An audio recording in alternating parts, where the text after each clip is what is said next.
जहां हमारे पार्टी के बहुत ही निष्ठावान नेता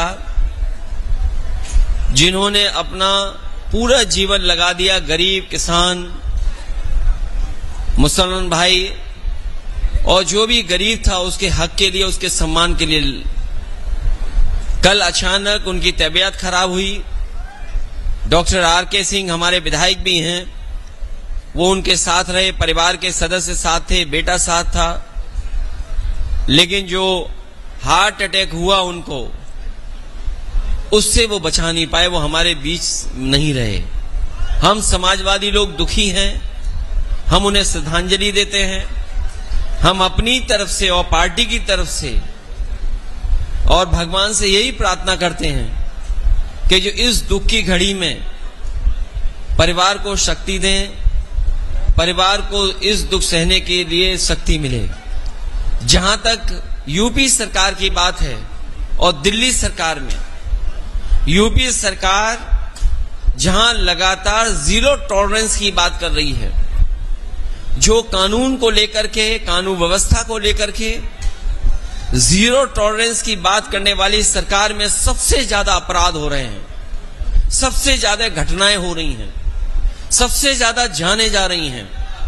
और इसका कारण यही है कि सरकार जीरो टॉलरेंस तो बोलती है, लेकिन किसी को न्याय दिलाने के लिए कोई काम नहीं करती।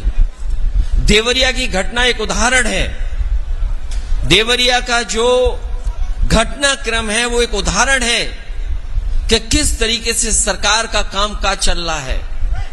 मुख्यमंत्री से लेकर के जो बड़े बड़े अधिकारी हैं वो मौके पे गए या अस्पताल में जाकर के हालचाल लिया है, लेकिन सच्चाई तो ये है कि अगर प्रशासन सही तरीके से काम कर रहा होता, अधिकारियों ने पहले ही न्याय दिया होता, अधिकारियों ने अन्याय नहीं होने देना था और सरकार के लोगों ने अगर न्याय दिया होता तो 6 जाने कभी नहीं जाती।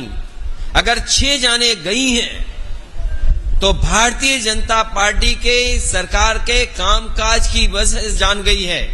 अगर कोई जिम्मेदार है तो वो सरकार और अधिकारी जिम्मेदार हैं, जिसकी वजह से जान गई है। और मैं तो सरकार से कहूंगा और सरकार के लोगों से कहूंगा कि अगर समाजवादी पार्टी कोई राजनीति नहीं कर रही है किसी घटना में, तो सरकार के लोगों को भी मिलकर के कोई राजनीति नहीं करनी चाहिए। और जो लोग जीरो टॉलरेंस की बात कर रहे हैं, अगर जीरो टॉलरेंस का अगर आपका नारा है, तो जो अधिकारी रहे हैं, जिसने दोनों परिवारों को न्याय नहीं दिया है, चाहे वो डीएम हो, कमिश्नर हो, एसपी हो, डीआईजी हो, आईजी हो, तहसीलदार हो, एसडीएम हो, लेखपाल हो, उनके खिलाफ कार्रवाई नहीं कर रही है। और अगर सरकार जीरो टॉलरेंस की बात कर रही है, तो जब से शिकायतें की हैं परिवार के लोगों ने, उन सभी अधिकारियों के खिलाफ कार्रवाई हो, उनको सस्पेंड किया जाए और अगर सरकार जीरो टॉलरेंस की बात कर रही है, उन्हें टर्मिनेट करे।